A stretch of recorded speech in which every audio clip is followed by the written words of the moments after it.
വാർദ്ധക്യകാലത്തെ ഒറ്റപ്പെടൽ പലരെയും മാനസികമായി തളർത്താറുണ്ട്. മക്കളുടെ സാന്നിധ്യമില്ലാത്തതും രോഗാവസ്ഥയും കാരണം ചില വൃദ്ധ മാതാപിതാക്കൾ ആത്മഹത്യയെക്കുറിച്ച് പോലും ചിന്തിച്ചു പോകും. പത്തനംതിട്ട മല്ലപ്പള്ളിയിലെ വൃദ്ധ ദമ്പതികളുടെ മരണം ഇതുപോലെ ഒറ്റപ്പെടലിൽ മനംനൊന്താണോ അതോ മറ്റെന്തെങ്കിലും പ്രശ്നമാണോ കാരണം? വീടിനുള്ളിൽ ഗ്യാസ് സിലിണ്ടർ പൊട്ടിത്തെറിച്ചാണ് മല്ലപ്പള്ളി സ്വദേശികളായ വർഗീസ്, ഭാര്യ അന്നമ്മ എന്നിവർ മരിച്ചത്. ഇരുവരും ആത്മഹത്യ ചെയ്തെന്നാണ് പോലീസിന്റെ പ്രാഥമിക നിഗമനം.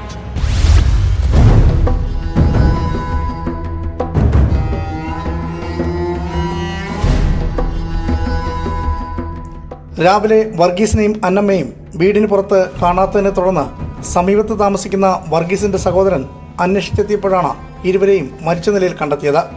ഗ്യാസ് സിലിണ്ടർ പൊട്ടിത്തെറിച്ച് പൊള്ളലേറ്റാണ് ഇരുവരും മരിച്ചത്. പുലർച്ചെ 4 മണിയോടെയാണ് സംഭവമെന്ന് കരുതുന്നു.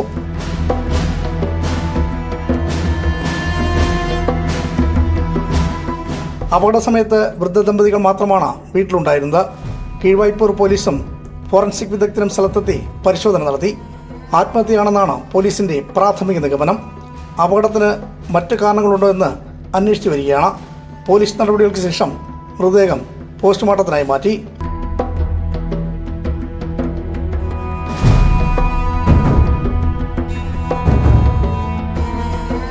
ന്യൂസ് 18 പത്തനംതിട്ട.